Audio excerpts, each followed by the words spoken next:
اگر آپ ہمارے چینل پر پہلی مرتبہ آئے ہیں اور اگر آپ کو یہ لیکچر پسند آیا ہے تو ہمارے چینل کو لائک اور سبسکرائب ضرور کر دیں۔ بہت شکریہ۔ السلام علیکم خواتین و حضرات۔ ایک ہمارے دوست نے کمنٹ سیکشن میں ہم سے فرمائش کی کہ ہم مرزا غالب کے ایک شعر کی تشریح ایک مرتبہ پھر کریں کیونکہ ان کی سمجھ میں یہ آ نہیں سکا۔ شعر بہت آسان ہے اور بہت مشہور ہے، اور یہ غزل بھی بہت مشہور ہے۔ غزل ہے: سادگی پر اس کی مر جانے کی حسرت دل میں ہے، بس نہیں چلتا کہ پھر خنجر کف قاتل میں ہے۔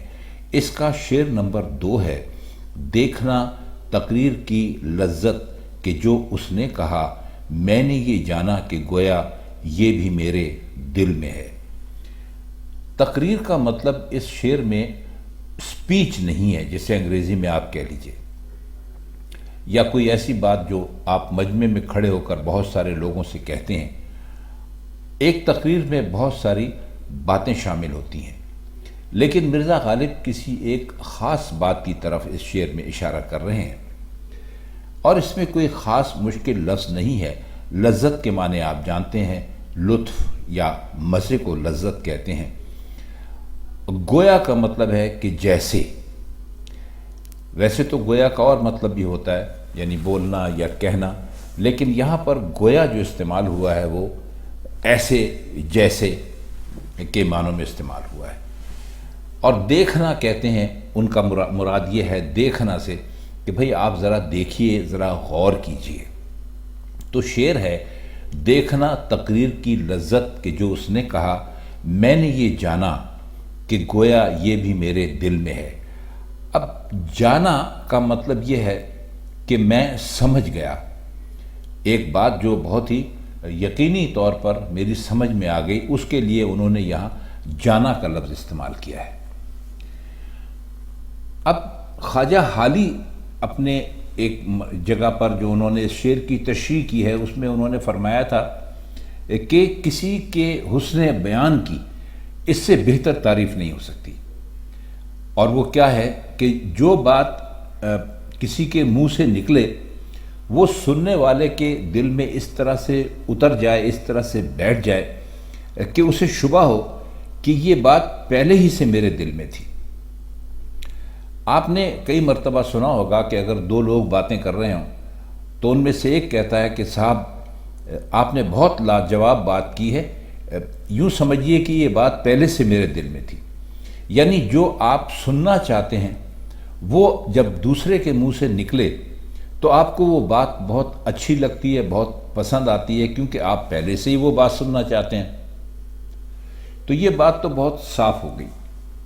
اب کئی ایسی باتیں ہیں جو پہلے سے ہی انسان کے دل میں ہوتی ہیں، لیکن جب تک ان کی طرف کوئی اشارہ نہ کرے ان کا شعور نہیں ہوتا یا ان کا احساس نہیں ہوتا۔ لیکن جب اشارہ کر دیا جائے تو یہ خیال نہیں ہوتا کہ کوئی نئی بات سنی ہے، اور یہ سمجھا جاتا ہے کہ جو بات پہلے سے دل میں موجود تھی وہ ایک طرح سے تازہ کر دی گئی ہے۔ تو بات کرنے کی سب سے بڑی خوبی تو یہ ہے کہ انسان کے دل کی باتیں تازہ ہو جائیں، اور ایسی باتیں بہت ہی دل کو اپنی طرف کھینچنے والی ہوتی ہیں اور ان میں بہت اثر بھی ہوتا ہے۔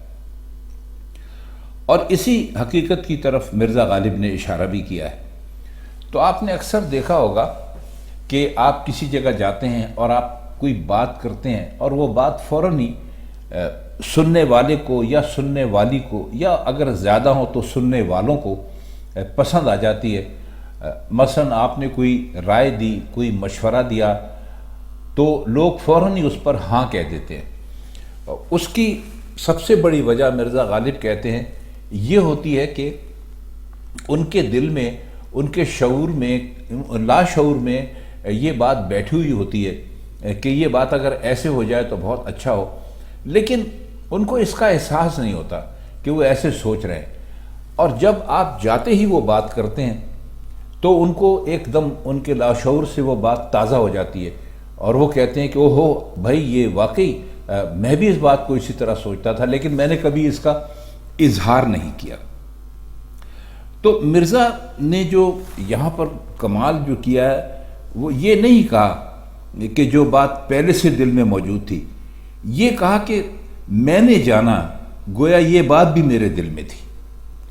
اب آپ بہت باریک سا فرق ہے، اور امید ہے کہ آپ اس کو یقیناً سمجھ گئے ہوں گے، بجائے اس کے کہنے کہ جی وہ ہاں میں تو پہلے سے جانتا تھا اس کو، اور مجھے پہلے سے پتا تھا، اسی لیے میں فوراً ان کی بات مان گیا، اور میں نے یہ تسلیم کر لیا کہ بھائی ان کی تقریر بہت پر لذت ہے۔ وہ صرف اتنا فرما رہے ہیں کہ مجھے ایسا لگا کہ یہ بات جو انہوں نے اس وقت کی ہے یہ پہلے سے میرے دل میں تھی۔ تو خواتین حضرات، یہ اس شعر کے مختصر سے معنی تھے، مختصر سی تشریح تھی جو ہم نے آپ کی خدمت میں پیش کی۔ امید ہے کہ اب ہمارے وہ دوست اس شعر کو بہت اچھی طرح سمجھ گئے ہوں گے، اور اب جب کبھی بھی وہ یہ غزل پڑھیں گے، جب اس شعر پر پہنچیں گے تو یہ شعر بہت اچھی طرح ان کی سمجھ میں آ گیا ہوگا۔ تو آج کے لیے بس اتنا ہی۔ آپ سے غالب کی کسی اور غزل یا ان کے کسی اور شعر کے ساتھ پھر ملاقات ہوگی۔ تب تک کے لیے چاہتے ہیں ہم آپ سے اجازت۔ خدا حافظ۔